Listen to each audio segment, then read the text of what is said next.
เอาบ่งมันเมื่อน้ำพอได้น้องลินเพิ่นอยากให้อะแบบมันเอาบ่งให้มันเป็นเด็กแด่เลยเพิ่นว่าเอาบ่งมือให้มันเป็นเด็กแด่ว่าซั่นค้างไว้จักมือ2 มือมันก็เป็นแหละ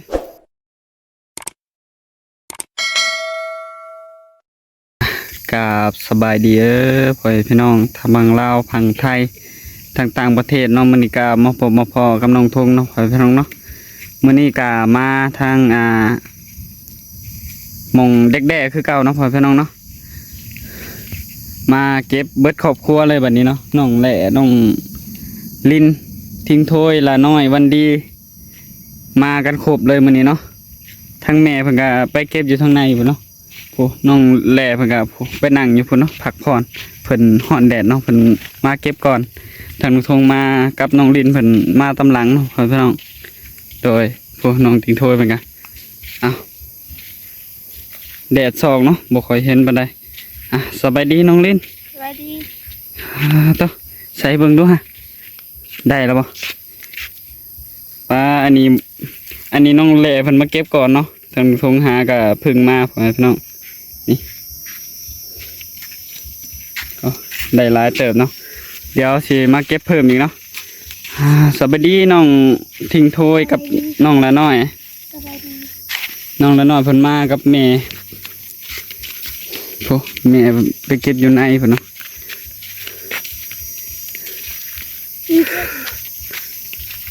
โอเคเนาะเดี๋ยวเข้าไปหาแม่ก่อนได้หลายป่ะแม่โอ้อยู่ในขู่เนาะเดี๋ยวไปส่องมันก่อนเอาสบายดีแม่สบายดีโอ้น่าจะใบตองเก็บใบตองใส่น้ำอ๋อนี่แม่ได้แต่ใบตองอันนี้แม่เดี๋ยวคือเอาบ่งมันเมื่อน้ำพอได้น้องลินเพิ่นอยากให้อะแบบมันเอาบ่งให้มันเป็นเด็กแด่เลยเพิ่นว่าเอาบ่งมือให้มันเป็นเด็กแด่ว่าซั่นค้างไว้จักมือ2 มือมันก็เป็นแหละ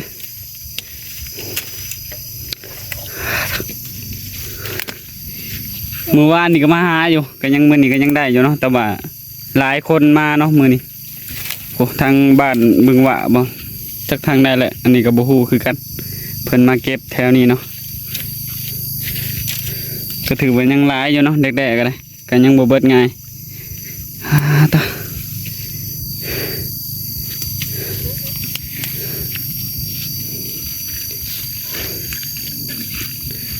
ทางอยู่ในของน้องลินแล้วก็อยู่ในคู่แม่นี่ก็น่าจะได้หลายเติมแหละเผื่อมือเก็บหามได้จักโตเลยบ่หามผู้เพิ่นจับบ้งลินอย่างเดียวหมอหำนี่ลินแต่บ้งปืดเบิ่งคักๆตีน้องลินปืดเบิ่งใต้ใบไม้นะน้องละน้อยอยู่พื้นไหมอยู่ข้างหลังดินเลยโอ้น้องติงถ้วยนี่ลินแต่บ้งนี่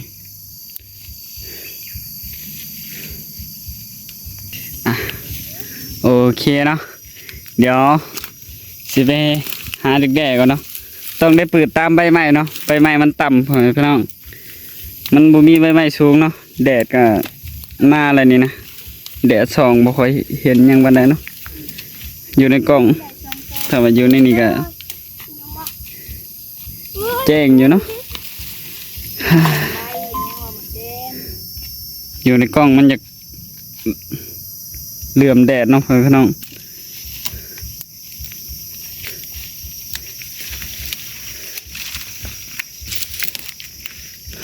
แต่เดี๋ยวมาหาเด็กแด่แถวผมเนาะพวกน้องลินเพิ่นกำลังปืนหาเด็กแด่อยู่พวกน้องดิ้งโถยเพิ่นมองนี่แล้วเนาะที่มาหาเก็บมือวานนี่ก็ได้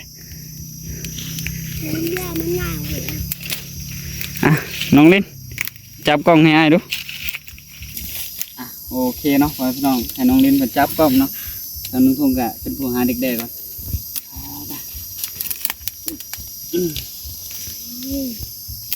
ฮ้อนแดดฝั่งไทยเพิ่นมีบ่นอนเด็กแด่แบบนี้ เด้นี่เห็นละสองสามตัว มา ฮะ นี่ เนี่ยปลาน้องละน้อยมันก็ได้ ใส่เลย ใส่ของน้ำเอ้ยลิ้นน่ะเด้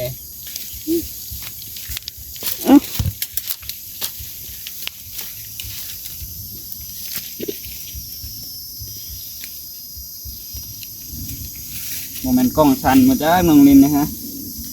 สั่นหน่อยเดียว นี่น้องละน้อยอ่ะแกเจียมันออกวะฮะ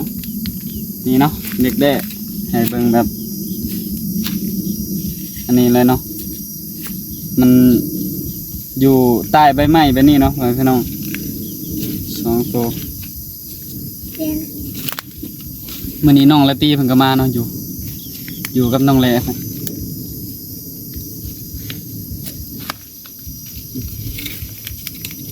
เก็บ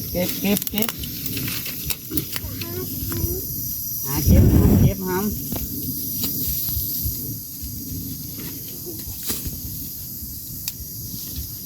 อื้อหือจับน้ำ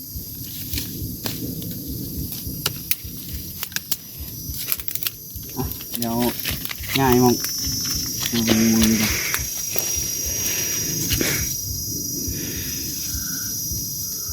มองนี่วานนี่มาหาแล้ววานนี่อันนี้ครับ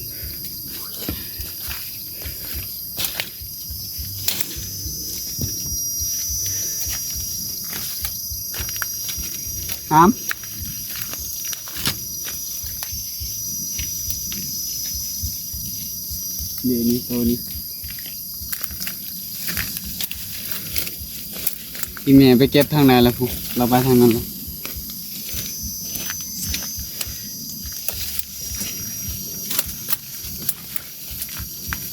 เอาดีๆได้มือกล้อง เดียว เอาแจ้งเลยเด้อ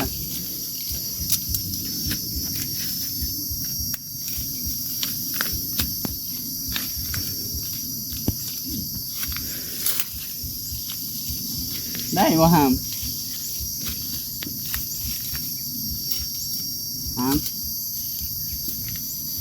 ได้บ่หามได้จักโตบ่ได้จักโตบ่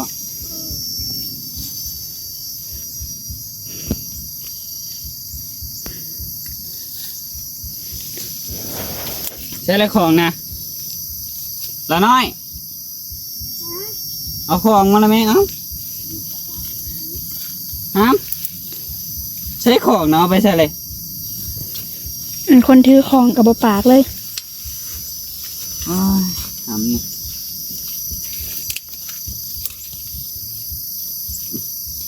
ของจะคอไว้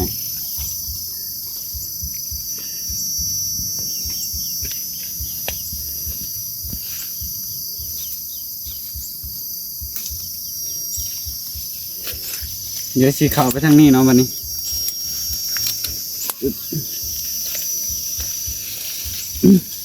เหมือนเพิ่นมาเก็บหรือเปล่าถ่ายนี้ไปเบิ่งดู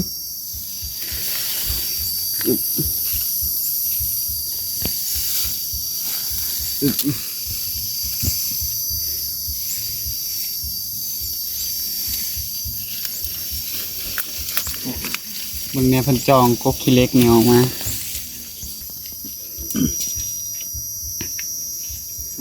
โอเคเนาะมาก็หอนแดดเลยแดดแห้งเลยมัน เดี๋ยวอยู่ไหนนะ ไม่ใช่วะ นี่ โอ้น้องลินนี่ตาดีเนาะ เอา หนังลง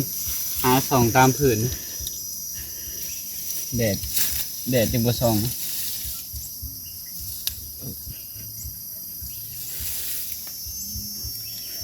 โอ้ยบง น้องลินเพิ่นยานบ่งบ่น้องลินฮะ ยังอยู่บักใกล้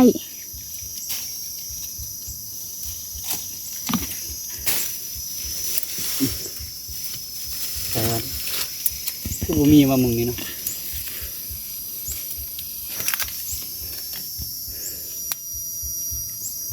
มันคือใบไม้เนาะก็เลยบ่ค่อยเห็นมันปานใดตาก็บ่ค่อยดีนี่บ่เห็นฮอดอันเด็กแด้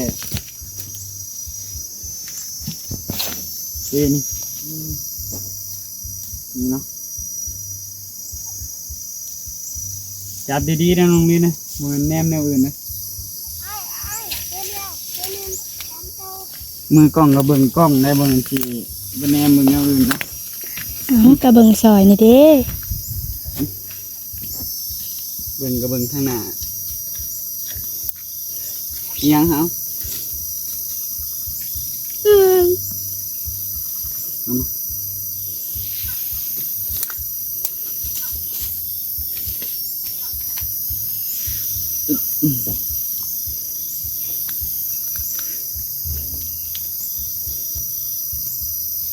นี่เนาะบ่งแบบนี้เนาะที่เป็นเด็กแด่พ่อแม่พี่น้องสไตล์แบบนี้เลยสไตล์บ่งแบบนี้เนาะถ้าว่า แถวใดมีเนาะพ่อแม่พี่น้องถ้าบ่งเป็นแบบนี้แล้วต้องเป็นเด็กแด่เลยเนาะพ่อแม่พี่น้องเนาะถ้าว่ามันมีแล้วคือ เริ่มสิเป็นแม่งเด็กแด่เนาะถ้าว่าเป็นแบบนี้นะถ้าเห็นบ่งแบบนี้แล้วมีรสเด็กแด่นะ ไปถอดกินแซ่บ ไปทอดไปขัวกินกระแซ่บมันเฮ้ยเอาไปขัวไปอหยังนี่มันคือหยังแถวบึงบะนี่ก็เพิ่นก็มาหาเก็บแถวนี้เนาะง่ายมั่งไปเยี่ยมไปมาเวียนตรงเก่านี่แหละอึ๊บ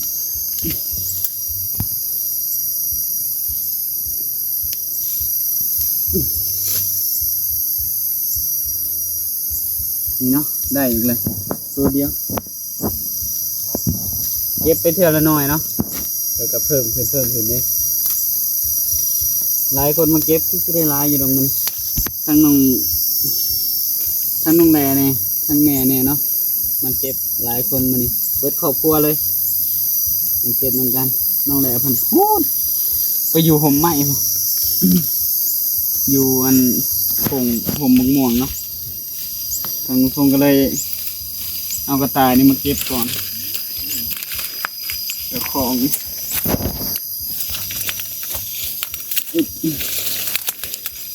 ก็เลยให้น้องลิ้นเป็นมือกล้องเนาะบ่ฮู้ว่าผ่านหรือบ่ผ่านรอเบิ่งนำกันน้ำปักมือละ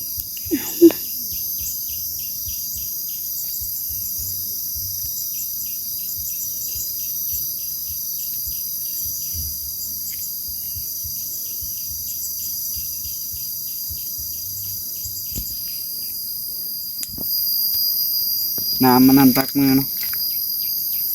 น้ำแค่เลื่อยเดินนะน้ำเป็นเครือยาวๆนะ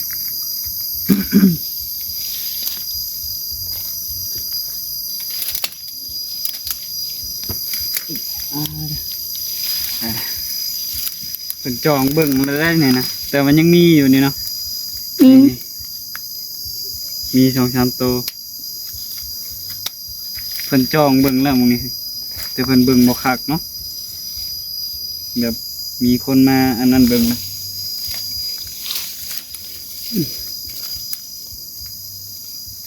นี่โอ้แตกหมดเลยเอาแตกกาวของดีมีหน่อยเนาะเผื่อสิมีกับปีหนึ่งมีแค่1นอนเด็กแดงนี่ก็ได้ของดีมีหน่อยแซ่บได้กินอันนี้เด็กแดงเนี่ยเนาะมันดีหยาดกันกินพอละ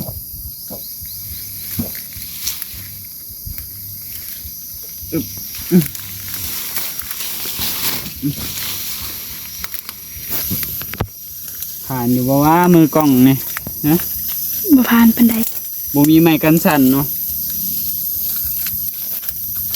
บ่มีไม้กันสั่น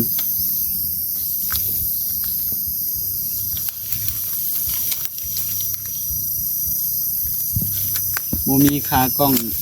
กันสั่นเนาะพี่น้องแบบถือเอาเลยบ่ฮู้ว่าน้องลินเพิ่นสิจับผ่านหรือบ่เนาะ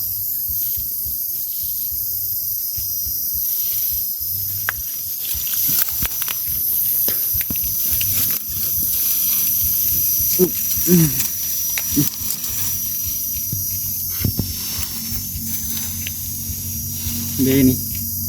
ตัวหนึ่งบอกว่างานละโตเสียน้องลินนะบอก บ่ฮู้แหล้ว มีงานละโตเสียบอกว่าเอาเบิ่งงานนี่ดูโอ้งานนี่ก็บ่มีเลย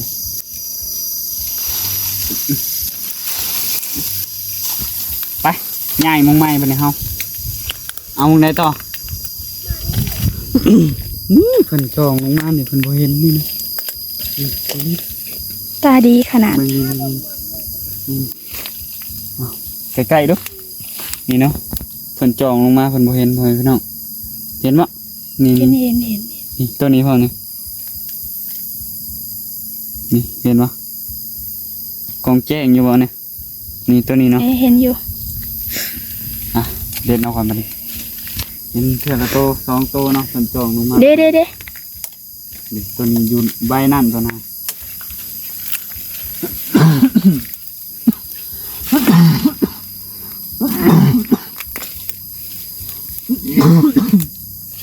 ได้3โตว โอ้ยหัวบัง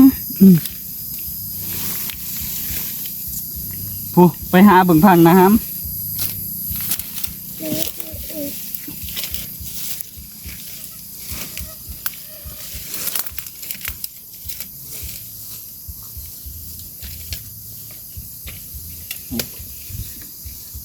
เอา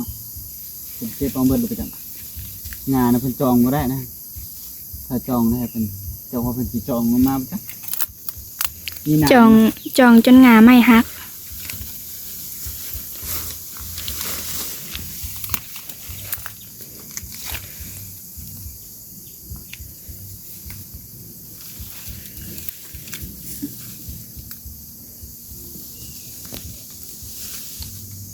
งานใหญ่เพิ่นจองบ่ได้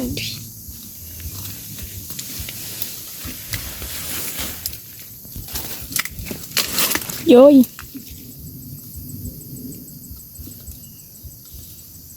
จองได้นี่คือสิได้นี่สิได้หลายอยู่นี่จองบ่ได้มีแต่น้ำไปไงเอามึงไหม อ๋อมันมีกระบง บ่มีว่ามีหอกกวายเนาะอยู่นี่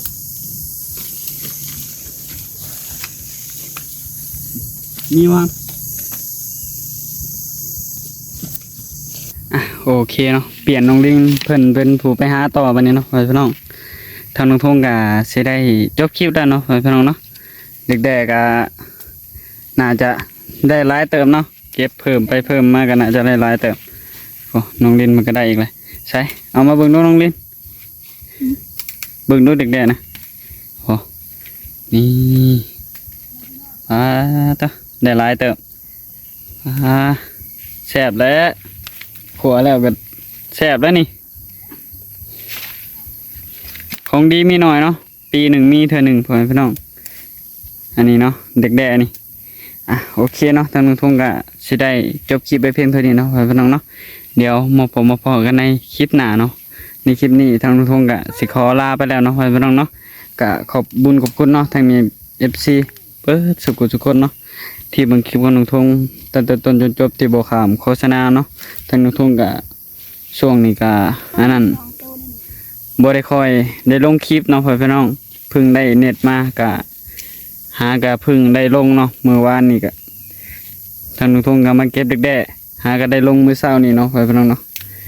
มื้อวานนี่ค่ำก่อนเนาะก็เลยบ่ได้ลงก็หาก็ลงมื้อนี้เนาะคลิปมื้อวานนี่ก็มื้อนี้ก็สิลงอีกคลิปหนึงเนาะพ่อพี่น้องโดยก็ฝากติดตามในเด้อเนาะพ่อพี่น้องเนาะทางลุงทุ่งก็ พึ่งได้ลงคลิปเนาะพ่อพี่น้องโดยทางนุ่งทุ่งก็สิขอลาไปเพียงเท่านี้เนาะขอกล่าวคำว่าสบายดีสบายดีน้องลิ้น สวัสดี